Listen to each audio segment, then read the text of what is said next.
From the Cronkite studios in downtown Phoenix, this is Cronkite News. No more abuse of people who come here seeking our help, seeking an opportunity for safety and to build a future. Democratic presidential candidate Elizabeth Warren draws massive crowds in Tempe, calling on big immigration changes. Plus, it's back to school time and Bulletproof Backpacks are hitting store shelves in Tucson, making some parents uneasy. You've been thinking all along that concussions are a long-term problem, but it's really a short-term problem that's going to interfere with the goals that you want to achieve. And concussions, how a team of ASU scientists are challenging players to speak out about their injuries. Cronkite News starts now.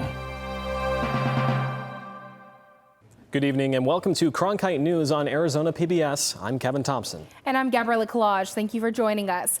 Democratic presidential candidate Elizabeth Warren was in the Valley for a town hall meeting last night, talking immigration. Cronkite News reporter Tanaya Williamson was there, and she joins us live from the digital desk now with the top takeaways. Tanaya?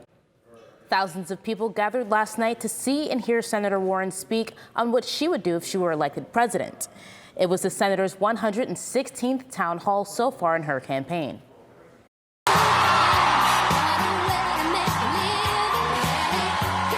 Massachusetts Senator and Democratic candidate for president Elizabeth Warren taking the stage Thursday evening and speaking to a crowd of thousands in Tempe. Warren not wasting any time, directly criticizing President Trump's current immigration policies, which directly impact Arizona. This administration has cut down on the number of people who can be here legally. That's keeping families separated for months, for years. That does not make us stronger. That does not promote our economy, and it is not consistent with our values. To loud cheers, Senator Warren laying out a part of her progressive agenda, explaining what she would do on immigration policy if elected president. We need to live our values every day, and that means no more breaking families up. Keep in mind that it is illegal right now in America to abuse immigrants, to sexually abuse children, to refuse to get medical care for those who need it. And while Donald Trump may be willing to look the other way, President Warren will not. Before the town hall, a long line snaked outside the Marquee Theater. Campaign estimates the crowd who showed up to be over 3,000 people. I'm excited because I get to see Elizabeth Warren, who I've been behind since like 2009. It's my first time voting, as I just turned 18 about 6 months ago, and I wanted to really get an idea for the candidates, see for myself who I'm voting for and what I'm voting for. Warren coming to the Valley at a time when she's getting praise for her performance at the Democratic debate held earlier in the week. That has given Donald Trump the tool to break families apart. Warren standing out, speaking about issues such as gun laws, healthcare, and climate change. You want to understand why we face a climate crisis today?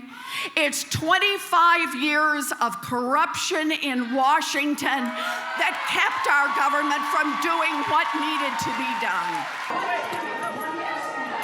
At one point, members of the conservative activist group AZ Patriots attempted to disrupt the town hall, but were escorted out of the venue without any major incidents. The situation not fazing Warren, who posed with supporters for countless photos and selfies. Graduate student Sabrina Barwick says she relates to Warren's message of ending corruption in Washington. The fact that Elizabeth Warren established an entire bureau to protect consumers from giant organizations, giant companies that are just trying to make money off of them is amazing and impressive, and I'm just so happy to have the opportunity to be here and see her and listen to her.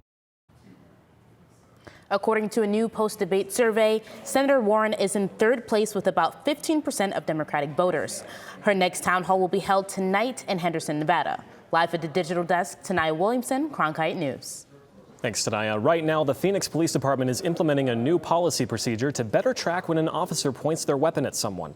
Following a 2018 study of the department's officer-involved shootings, new protocols are being put into place. Officials say the new tracking system will not only document the direction a firearm is pointed, but it will also measure how many times an officer successfully de-escalates a situation with the potential for lethal force to be used. Last year, Phoenix police recorded 44 officer-involved shootings, more than any other police department in the nation, and by far the most ever recorded by Phoenix officers, according to the National Police Foundation. Training will begin Monday, and the policy will go into effect August 19th. So we want to hear from you now. Do you think this will reduce police-involved shootings? Just go to our Cronkite News Twitter feed to join the conversation. Earlier this week, we shared a story about bulletproof backpacks being sold for children to take to school. Well, now we've learned some stores in Tucson are actually selling them, making some parents a little uneasy. Natalie Tarangoli from our sister station in Tucson has the details. Don't be surprised if you see the word bulletproof next to school supplies this year. As a parent, it's scary. It's very scary. Andrea Levis was getting some back-to-school shopping done at the Office Max on Broadway in Craycroft. Guard Dog security brand Bulletproof Backpacks are sold here. She said she was sad to see them in the store, but thinks they're necessary. There's so many crazy things going on in the world, and a lot of it is sadly aimed at the kids. You know, people are angry, and what's the easiest target to go after? These bulletproof backpacks sell for up to $300. This one, that's sold at Office Max and Office Depot, costs $119. Your child's life is priceless, so you do anything to protect them. The backpacks are lighter than you might think, and they really look and feel like an ordinary backpack. The label says it offers level 3A protection. That's enough to stop a bullet from a .44 Magnum handgun. Bulletproof backpacks are growing in popularity. Guard Dog Security's founder, Yasser Sheikh, says sales spike this time of the year when kids get ready to head back to school or after a school shooting. But he says with these backpacks, he wants parents and students to be prepared, not scared. I personally think whether it's with our bulletproof backpacks or not, it's about starting that conversation of school safety, about possibly active shooter situations. K-Gun 9 also found bullet-resistant and ballistic backpacks now being sold at Bed Bath & Beyond, Macy's, and Kmart. Natalie Tarangoli, K-Gun 9 on your side. There have been calls for more armed guards in schools and armed teachers, as well as pushback to the notion that more guns in schools will keep children safe. The Arizona Board of Regents agreed to pay $190,000 to 3 former college deans to settle their gender discrimination lawsuit. The Arizona Daily Star reports the board agreed to pay the former deans for legal fees, back pay, and non-economic claims such as emotional distress. A former University of Arizona Honors College dean filed the lawsuit in 2018, claiming she was replaced in 2016 by a man who earned nearly $70,000 more than her. 2 other former deans joined the suit, accusing the university of gender pay disparity. A Mesa high school that opened in the East Valley last week is introducing a new way of teaching their students. Young learners will choose one of 4 career paths, and teachers will incorporate projects into their classrooms that relate to each student's choice. The different paths students can choose from include STEM, medical, and fine arts. The Arizona Diamondbacks start a 3-game series tonight at home against the Washington Nationals. The team is 3.5 games out of a wild card spot in the National League, but one constant for the D-backs has been all-star second baseman Ketel Marte. Our Ethan Schmidt has more.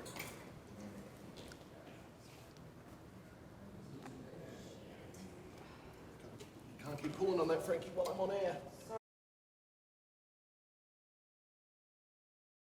Second baseman Ketel Marte has had a stellar season for the Arizona Diamondbacks. The Nizao Dominican Republic native currently leads the National League in hits and has carried a batting average of over 300 since June 20th. I'm so happy, man, for this kid. Coming to the field, working hard every day. His performance in 2019 led to his first career All-Star appearance on July 9th, in which he earned the start at second base for the NL squad. In the wake of that special moment, Ketel dedicated it to his mother, who he tragically lost just 2 years ago. It was a sad day. We were in Chicago, I remember, and I got the phone call, and he was fairly distraught. In fact, his teammates had to get the phone from him and tell me the story about what happened. So for all of us that have dealt with losing a parent, you can only imagine the impact that it had on him as a young man at that very point. A car crash took the life of Marte's mother, Elpidia, on that tragic day of July 30th, 2017. Losing a loved one in such a way is unimaginable, but Cattell always carries his mom with him in spirit and honors her with his play on the baseball field. Dedicated every game to my mom is something special, you know. Just to have her in my mind every day, and every inning, every at bat. It's just something, you know. I created that, and just trying to keep her in my mind. He carries her around every single day, and that's how it should be. Those are special bonds between a mother and a son, and he no longer has it. You know, it makes me sad, but he's coming out the other end of it and remembers her every single day. I know when he circles the bases that he hits a home run. I know he looks up there and he acknowledges her, and we all know the reason why. The 25-year-old has hit 23 home runs so far this season. And for all 360 feet around the diamond, Elpidia is always right there with him. Live in the studio, Ethan Schmidt, Cronkite News. Maps from the museum fire burning near Flagstaff reveal a risk for post-fire erosion and flooding that could impact populated communities. Forest officials say soil from more than half of the 2 square miles burned on the spruce watershed have turned into a non-absorbing glass-like substance, leaving hundreds of acres at risk for natural hazards. They say any rainwater that's not absorbed would run down the mountainside towards several neighborhoods about 150 miles north of Phoenix. So we're still in the summer, so it's going to be really hot here in the Grand Canyon State. Right around us in Phoenix, it's going to be 105, but up in Flagstaff, it's 80. So it's a little bit nicer on the northeast side, and it's going to be a little bit cooler up there. But for us tomorrow, it's going to be 93 in the morning and 109 all at 4 p.m. So it's going to be really hot, and it gets really hot after noon.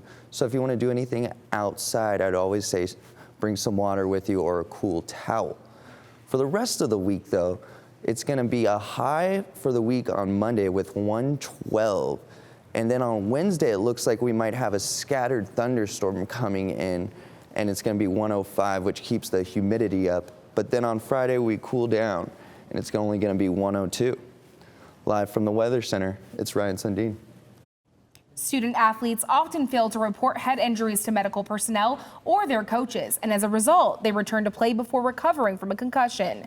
The reasons? Fear of letting down the team or peer pressure. As part of a research project, ASU scientists and the U.S. Department of Defense launched a challenge to change that behavior and to encourage athletes to report their injuries immediately before it's too late. Social scientists at ASU are finding better ways for athletes to speak up about concussions. Their project is part of a concussion prevention initiative called Mind Matters, and it's sponsored by the National Collegiate Association and the Department of Defense. We're using something called a socio-ecological approach, and that's an approach to health communication that has been developed over the past several years, and it says you can't just look at individual health decisions in a vacuum, because people are embedded in larger systems. Social scientists study how people's beliefs affect their attitudes and behaviors. Those sets of beliefs are known as vested interests, and in sports, there is one belief that is very powerful. So although athletes tend to know that there are long-term potential consequences from concussion like CTE and old age, they see those consequences as far off in the future and not something that affects them right now. From the guys that I spoke to personally, the older NFL guys who are now in their 70s and 80s, you just didn't feel really tough talking about, having a concussion. You just took the hits and kept on going. It's a difficult way to ask the patient who's in a heat of battle, whose adrenaline is flowing, they're in the middle of competition, they're trying to win a big game, trying to do their role, to say, okay, I might be hurt, so it's time for me to come out. That goes against everything that every football player ever believes and is ever taught. Head injuries affect every aspect of your life. A concussion can severely degrade your performance in the classroom. Reporting and getting treated for any head injury could prevent you from bombing that exam, or even from blowing that play. Steve Corman and his research team are producing a documentary that teaches athletes the short-term dangers of playing through a concussion. Doctors warn that head injuries can harm a player's mental clarity even in the short term. Researchers have found that athletes who suffered a concussion were 3.8 times more likely to get a muscle or ligament injury within 90 days of the concussion than non-concussed teammates. Their plan is to use messaging that embraces the competitive spirit of college athletes. You've been thinking all along that concussions are a long-term problem, but it's really a short-term problem that's going to interfere with the goals that you want to achieve. Their next step is to test how athletes respond to watching the video. So what we hope is that those research findings can be incorporated into educational programs, videos like the ones we're trying to do, to overall increase the reporting rate. Communicating quickly about head injuries is a winning strategy for keeping your head in the game. The Research Challenge seeks to fund applied scientific research to improve the understanding of how to prompt cultural change in the target communities. In addition to benefiting a student athlete on the playing field, the outcomes will also benefit military and civilian populations. Coming up next on Cronkite News, a look back at some of this week's top stories, including how wrong-way crashes have many wondering what will be done to prevent these from happening. And bursting at the border, how detention centers are dealing with the overflow of migrants. Next.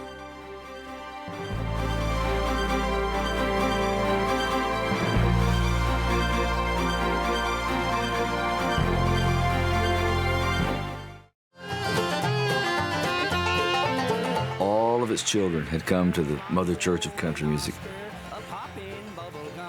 It was almost like a badge of honor that you had to bring your culture with you to the table.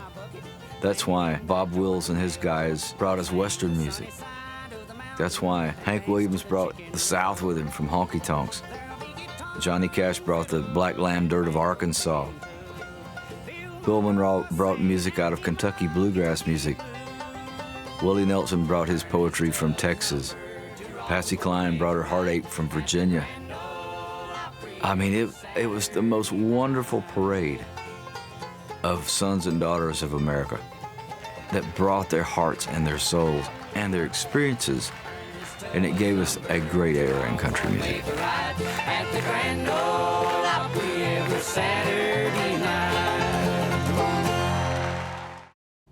Welcome back to Cronkite News in Review. Tonight we're highlighting some of the top stories of the week. Up first, wrong-way drivers. The issue continues to come up here in Arizona. Just 3 days ago, a 20-year-old woman was killed after a wrong-way driver crashed into her on the Loop 101 near Union Hills Drive. So yesterday, Cronkite News reporter Bane Froney spoke with the Arizona Department of Public Safety to see what drivers can do to protect themselves.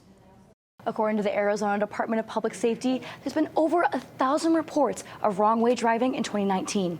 Of those, 1 to 3% ended in a crash. The Arizona Department of Public Safety says they receive 140 reports of wrong-way drivers on state highways and interstates per month. So far this year, 15 people have died. And 99% of all wrong-way driver crashes are due to alcohol or drugs, according to DPS. Officials say it's time to get angry. We want the public to get up in arms about this issue. We need your help. We need you to take the keys away from these would-be drivers. If you don't take their keys away, or call 911 so that we can come help you take these keys away, we're going to end up conducting a next of kin notification at your doorstep in the wee hours and to let you know that a family member has caused some major incident where he or she may not ever be coming home again or causing that death for someone else. In the past 8 months, 70 drivers have been arrested. If you're the at-fault driver, if you drive impaired and you drive wrong way, if you hurt, if you kill anybody, if you survive, you've ruined your life. You've lost your life also because you're going to be behind bars.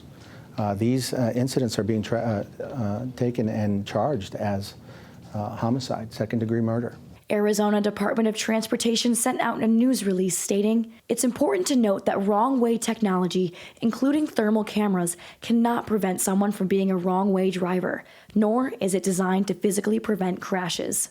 Raul Garcia of DPS urges drivers to always be alert behind the wheel. Avoid distractions. Understand that most of these wrong-way incidents occur on the left side of the highway. According to DPS, the majority of these incidents happen at night between 10 and 5 a.m. In the control room, Bane Froney, Cronkite News. Earlier this week, the Arizona Secretary of State's office released its quarterly report on voter registration, showing a slight bump. The increase indicates more people are interested in participating in their local and state government. It also shows Arizona has registered nearly 50,000 voters in the last 4 months. There are currently 3.8 million active registered voters and 400,000 inactive. Inactive status is assigned to voters whose election mail is returned undeliverable. Although the number of migrants apprehended at the border fell last month, they're still at the highest levels in a decade. With close to 800,000 migrants held so far this fiscal year, detention centers are bursting at the seams and lawmakers are searching for answers, as Julian Bordas reports from our Washington bureau. Unsanitary conditions and untreated illnesses, overcrowding, overworked staff, even allegations of sexual assault. Everyone at today's Senate Homeland Security Committee hearing agreed there's a problem at the border that needs to be addressed. But coming up with an answer was elusive. Few issues we face are as complex as this one. But today, I hope we can find common ground, identify bipartisan solutions, and deliver real comprehensive results for the American people. Before they can agree on a solution, lawmakers have to agree on a problem, and senators had different takes. For Republicans like Committee Chairman Ron Johnson, the problem won't go away as long as U.S. immigration laws provide an incentive for migrants to risk the trek here. What I would suggest is the solution, which we've been suggesting all along, is, in this case, with this problem in the here and now, is let's address the root cause, this uncontrolled flow of individuals. Democrats say what's needed is action now. Better treatment for migrants, uniform policies, more beds, and better oversight of customs and border protection workers. But acting CBP Commissioner Mark Morgan told the committee that his officers are already doing a lot. We are comforting infants. We're taking the sick to the hospital, averaging over 800 hospital visits per day. We're expanding our medical care, ensuring children are provided medical screenings. We're building soft-sided facilities to provide a more adequate environment for families and children. No one downplayed the hard work of frontline officers, but some question the transparency of the agency's higher-ups. When senior officials from the Border Patrol refuse to be transparent or seek to mislead Congress, it does serious damage to the credibility of the entire Border Patrol. And most importantly, it undermines the security and humanitarian mission that we are all grappling with. Arizona Senator Kyrsten Sinema asked what's being done to address reports that children detained in Yuma may have been sexually assaulted. Morgan said the CBP is working closely with other agencies to get those reports sooner and act on them immediately. While no firm solution was reached, senators seem optimistic. We now have an opportunity to examine where we have failed and where we have succeeded and put lessons into practice. Morgan has also said CBP has spent, quote, tens of millions of dollars to improve conditions throughout southern border facilities and is on pace to spend $700 million to improve detention center conditions. In Washington, Julian Paras, Cronkite News. Right now, Coconino County officials are testing ballot collecting drones to make voting easier for members of the Havasupai tribe who live deep within the Grand Canyon. According to KNAU, ballots have been hiked out of the canyon or packed out by horses and mules in the past. But county officials are working with the sheriff's office and the tribe to test out the drone's viability to deliver and return ballots for the 2020 election. They've even asked the FAA for permission to fly the drone into and out of the Grand Canyon on Election Day. The Arizona Coyotes held a news conference yesterday to introduce their new owner at Gila River Arena. Alex Morello is the first Latino majority owner in the NHL. Morello has been trying to own a sports team for some time, but ran into complications because of his involvement in Nevada's gaming industry. Now he's finally able to own a sports franchise, and he intends to keep the Coyotes in Arizona. Well, after finishing 3-13 last season, the Arizona Cardinals have made a complete overhaul with a new head coach and a rookie quarterback. And the buzz is all about their high-flying offense. This week, we got to watch their preseason practices, and reporter Kyla Wilcher went to training camp to check out these changes. Terrell Suggs, DJ Foster, and Zane Gonzalez are all currently Cardinals. However, they all share a similar route to the NFL that had a stop in Tempe beforehand. Take a look. It's getting intense. It's starting to pick up. I mean, the normal training camp energy, so it's exciting to get back out there. The Arizona Cardinals continued training camp yesterday, and among those taking the field were 3 former Arizona State Sun Devils. Running back DJ Foster, an Arizona native and Saguaro High School alum, will be given an opportunity to play for his hometown, an experience he considers a blessing. Oh, it's incredible. I mean, I went to high school, college, and now coming back for the professional. I mean, it's such a blessing to be able to be a part of this community for so long and being able to see different people on my journey. So it's amazing to still be able to go back to ASU, being able to go back to Saguaro, went to high school, and just still be in touch with so many people and great coaches and teammates, friends, and family. Along with Foster, ASU alum and kicker Zane Gonzalez will start as the Cardinals' place kicker to begin the season.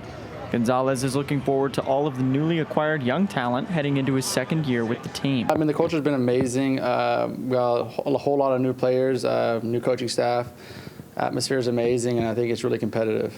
Foster and Gonzalez are joined by ASU and Hamilton High School alum Terrell Suggs. I know he's excited to be home. You know, he's an Arizona guy as well, so it's awesome to watch him move around. I mean, I think year 16, 17, you know, to watch him still have that energy is just, it's incredible. I mean, I'm on year 4 and I'm limping, and I see this guy flying around, so it's fun to watch him go out there and have that energy, and you see why he's, you know, a Hall of Fame player. The Cardinals continue to prepare for their first preseason game against the Los Angeles Chargers at 7 p.m. on August 8th. In Glendale, Gabriel Moreno, Cronkite News. With their young new roster, the Cardinals will look to improve from last season's 3-13 record. Our apologies. That was Gabriel Moreno reporting. Cronkite News is proud to be the news division of Arizona PBS. Here's what's coming up on Arizona Horizon and PBS NewsHour. On the next Arizona Horizon is the Journalists Roundtable. The governor now denies that he ordered the state to rescind an incentive for Nike, and the governor defends a state lawmaker who warns that we're in danger of becoming another South America. I'm Yamisha Sendor in Dayton, Ohio. This city's immigrant population is booming. So how is President Trump's rhetoric impacting an area already wrestling with issues of diversity? That's on the next PBS NewsHour. That's it for Cronkite News tonight. Thanks for joining us. For top Arizona stories anytime, go to cronkitenews.azpbs.org.